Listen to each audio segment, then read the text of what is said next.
Bismillahirrahmanirrahim. Nah, nanti ada lagi kasus-kasus yang lain dan itu berlaku kaidah yang sama. Kaidahnya apa? Pokoknya ikut aja deh maunya Allah tuh apa.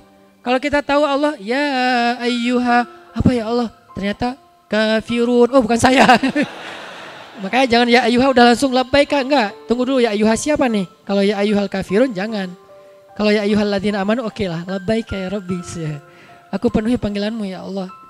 Nah kalau Allah udah manggil, baik itu teksnya Al-Quran, teksnya azan, teksnya hadis, teksnya nasihat dari para ulama, maka ikutin aja tuh. Sami'na wa ata'na, sami'na wa ata'na. Berat Ustadz, sami'na wa ata'na. Makin berat, berarti makin tauhiyah, makin besar pengorbanannya. Makin besar pengorbanannya, makhrajanya tuh makin indah.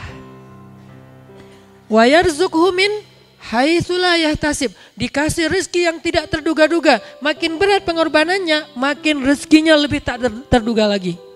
Sampai nggak ada dugaan sama sekali. Sampai bingung ini mana gitu. Saking gedenya rezeki yang Allah kasih. Sampai kita kayak apa ini? Kenapa kayak gini? Ini luar biasa. Sampai kaget sendiri saking besarnya yang Allah berikan. Terus apalagi yang Allah janjiin? Wa may yattaqillaha yaj'al lahu min amrihi yusra.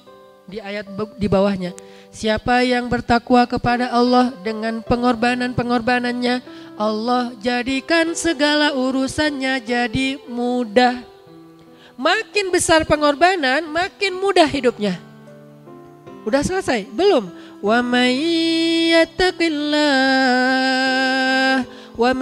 yattaqillaha yukaffir anhu sayyi'ati wa yu'zim lahu ajra. Makin besar pengorbanannya, makin besar dosa yang Allah ampunkan untuk dia dan makin besar kebaikan yang Allah sediakan di akhirat untuk dia. Ini Allah janjikan untuk orang yang bertakwa. Makanya erat banget hubungannya antara takwa dengan tauhiyah. Sehingga kalau kita hubungkan, kita ambil filosofinya, tauhiyah itu lagi belajar berkorban fisabilillah. Jadi adha, ibadah idul kurban adalah belajar korban. Berkorban di jalan Allah. Ustaz saya udah ngasih lebih dari itu, Ustaz saya udah sedekah sekian ratus juta. Itu berapa sih sapi cuma 16 juta sekian misalnya? Bukan soal jenisnya, bukan soal berapanya, soal sami'na wa ata'na. Allah nyuruh kita untuk berkorban dengan hewan. Walaupun kalau kita baca sejarahnya, itu tadhiyah yang paling besar tuh yang dilakukan Nabi Ibrahim. Dan Nabi Ibrahim gak pernah tahu kalau nanti suatu saat Allah ganti dengan seekor sembelihan yang azim, yang besar. Gak ada Nabi Ibrahim, tenang aja Allah pasti ganti, saya yakin. Gak mungkin Allah tega sama saya, enggak. Bukan Nabi Ibrahim suuzon juga ke Allah, bukan juga. Tapi maksudnya ya gimana perintah ya udah ikutin aja. Enggak kepikiran juga di Nabi Ibrahim nanti Ismail, enggak lah ini enggak akan mungkin. Udah gua taruh aja misalnya pisaunya di leher Ismail. Pasti bentar lagi juga keluar tuh dari batu hewannya. Sambil taruh gini sambil ngelirik batu. Kok belum keluar ya? Enggak. Itu mah akal-akalan kita ya dalam ketaatan kita. Nabi Ibrahim tuh murni karena beliau orangnya hanif. Tahu enggak orang hanif itu artinya apa? Ya gitu. Nggak mikir macam-macam, nggak gampang suuzon, nggak licik, itu hanif tuh. Nggak polos juga, tapi maksudnya lurus gitu.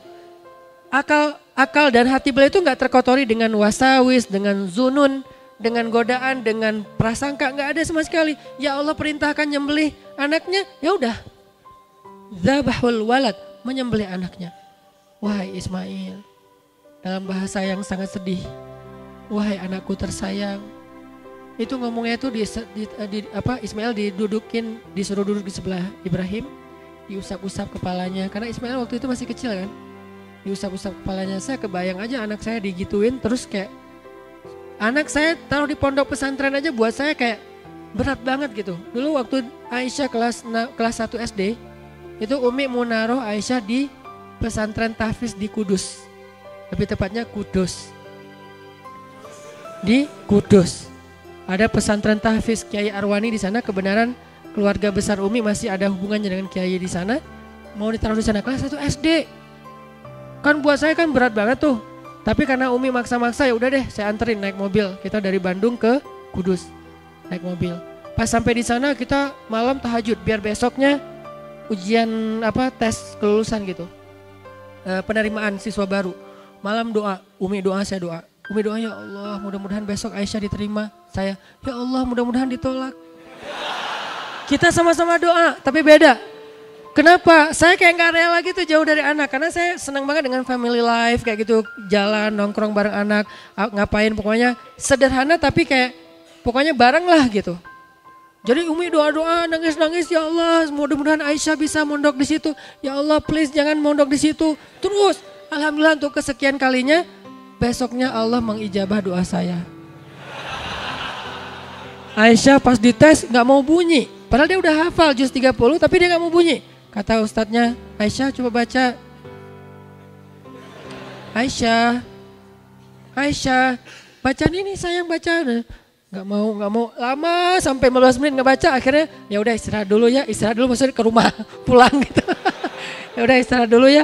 Dalam hati saya, alhamdulillah. Uminya innalillah. Terus kita pulang nih naik mobil kan dari Kudus ke Bandung. Sepanjang jalan Uminya dia aja nangis. Saya nyetelin lagu lah. Wes. Beda banget kita imannya. Ini kacau nih ayahnya nih.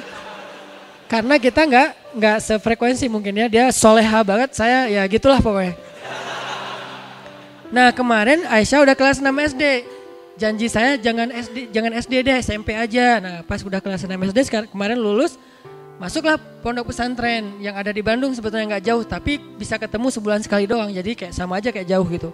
Saya udah nyari-nyari cara, modusnya apa? Nganterin obat biar bisa ketemu anak. Katanya titipin aja ke TU Pak.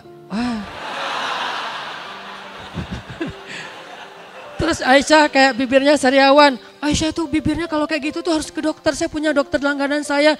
Udah kasih madu aja Pak. Aduh Jadi tetap gak bisa ketemu sebulan sekali itu aja buat saya tuh udah kayak pengorbanan berat banget. Kebayang gak Ismail? Saya hanya membayangkan itu aja nih. Baru pengorbanan kecil-kecilan receh banget lah ya. Naruh anak di pondok. Dan kebenaran dua-duanya lagi sekaligus. Maryam kelas 5, Aisyah kelas 1 SMP. Dua-duanya sekaligus masuk ke pondok tahfiz. Ketemunya sebulan sekali. Jadi saya bilang buat saya kalian semua itu adalah baterai. Karena sekian jadi dibagi gitu. Jadi kalau ada satu orang yang pergi, baterai saya hilang 10%. Sekarang saya baterainya hilang 20% saya bilang. Jadi kalau kamu ngelihat saya kayak agak kurang semangat hidup gitu. Itu karena baterai saya berkurang 20%. Gak bisa ngedownload yang berat-berat gitu kan karena kuotanya lagi terbatas. Itu selama sebulan lah ya, berat gitu. Alhamdulillah kemarin saya disuruh tausiah sebagai wali murid, wajib kan? Disuruh tausiah di pesantrennya Aisyah, saya langsung yes gitu kan ya. Wah tausiah kan bisa ketemu sama ustadznya, ustadz kan saya tausiah ya. Saya biasanya kalau tausiah itu harus tahu gimana kondisi di tempat itu dulu. Jadi saya nggak bisa datang mepet-mepet gitu. Tausiahnya Isya, datangnya jam 9 pagi.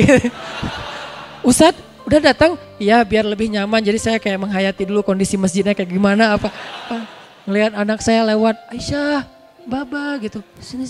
Gak bisa. Aduh itu mah berat banget. Itu baru pengorbanan kecil. Saya baru nangis pas malamnya dia perform sama adiknya sama gengnya lah anak-anak pesantren gitu. Perform tentang lagu tahfiz Al-Quran bahwa lagunya kayak himne gitu sedih gitu ya. Kami telah bertekad untuk punya satu harapan yaitu ingin menjadi hafiz Al-Quran karena kami ingin memberikan mahkota untuk orang tua kami itu sebagai tanda kasih sayang kami kepada orang tua. Aku cinta ayah, aku cinta ibu gitu kan. Wah itu saya langsung lemas. Saya emang kurang soleh nih. Pulang dari situ istighfar ya Allah ya udah saya ridho sekarang ridho. Tapi jangan jauh-jauh di Bandung aja ya Allah. Mudah-mudahan cepat hafiz biar beres langsung lulus balik ke rumah gitu kan ya. Saya doain sekarang ya Allah saya nggak ngedoain mereka nggak betah tapi saya ngedoain mereka cepat hafiz. Mudah-mudahan 6 bulan juga udah beres gitu kan. Walaupun kurikulumnya sih 6 tahun. Siapa tahu kan keajaiban ya 6 bulan hafiz udah pulang ke rumah kita seru-seruan lagi gitu. Nah, artinya itu kayak gitu aja berat. Dulu saya pernah kehilangan anak. Di mana? Di Jogja Kepatihan. Kan dulu saya rumahnya di Dewi Sartika kan. Main nih ke Jogja. Pas mau lebaran jadi beli-beli kayak baju lebaran gitu sama istri. Anak baru satu Aisyah. Pas jalan ke Jogja, ke Kepatihan, Aisyah minta beli kayak apa gula-gula, apa tuh gula, permen gula itu ya. Gulali ya. Bukan gulali, kembang gula. Kalau gulali kan yang itu. Ini yang kembang gula. Baba pengen itu, Baba pengen itu. Jangan sakit gigi. Jalan lagi, lihat kayak jajanan. Kan itu sepanjang jalan Dewi Sartika banyak jajanan tuh. Baba pengen itu. Jangan, itu gak sehat. Baba pengen itu, mahal. Baba, semua gak boleh. Akhirnya dia ngambek. Begitu naik ke lantai atas tuh baju anak-anak tuh waktu itu. Tahun 2007. Baju anak-anak, saya lagi milih-milih baju bareng istri. Aisyah hilang. Tadinya ada di sebelah saya milih-milih baju. Pas mau dicocokin ke Aisyah, Aisyah mana? Nanya ke Umi, Aisyah mana? Kan tadi sama babanya. Loh, enggak sama Umi, enggak. Aisyah mana? Panik kan. Pas sudah panik, langsung lari kayak apa? Sofa Marwah. Kayak Siti Hajar gitu.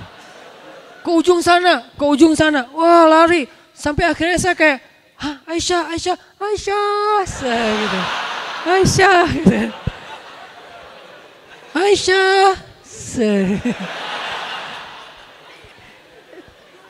Maaf ya, dulu waktu SMA saya pernah ikut apa namanya tuh kayak teater gitu.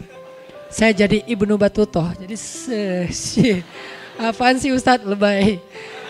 Jadi saya manggil Aisyah kayak benar-benar itu demi Allah panik banget. Karena saya kayak baca koran gitu cerita penculikan anak lah, anak hilang segala macam kan jadi kayak jantung copot gitu kan. Aisyah. Saya lari sana kemari, saya lapor ke bawah, dipanggil lewat pengumuman kayak gitu informasi. Terus saya nanya lagi SPG di situ. Mbak cariin anak saya Aisyah, anaknya cantik pokoknya kayak saya mirip gitu. Wah, dicariin selantai gitu. Tiba-tiba lagi lari nyari, terdengar suara Aisyah. Baba. Hah, saya langsung kayak Aisyah. Tapi nggak tahu sebelah mana, saya lari ke sana, suaranya makin kecil. Baba. Wah, ke sebelah sana gitu. Wah, balik lagi ke sebelah sana. Baba, makin kencang. Ternyata dia kayak kan dia ketutup sama barang-barang gitu kan. Saya lari ke sana, dia lari ke sana. Jadi kita tuh benar-benar kayak dramatis banget gitu kejadiannya. Itu setengah jam lah, nggak lama sih, setengah jam. Tapi saya udah kayak habis treadmill. Terus jantung saya tuh nggak tahu copot di mana, nyari jantung juga habis itu. Pokoknya berat banget. Pas udah ketemu Aisyah langsung saya peluk gitu slow motion gitu kan. Saya peluk Aisyah gitu kan. Terus uminya kita bertiga gitu. Udah beres itu kata Aisyah kemana? Habisnya Baba gak mau beliin apa-apa buat Aisyah. Oh ya udah ya.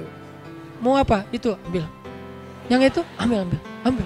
Semua ambil sekarang. Pulang-pulang kita bawa mainan, makanan dia, gak beli baju lebaran. Dan waktu itu saya ngerasain ya gimana rasanya hilang anak setengah jam. Padahal cuma di mall, di lantai atas dan suaranya kedengaran.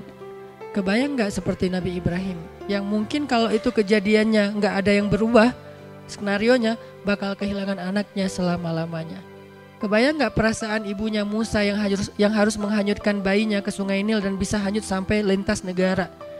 Tapi kok mereka mau taat sama Allah dalam perintah-perintah yang aneh kayak gitu. Itulah takwa.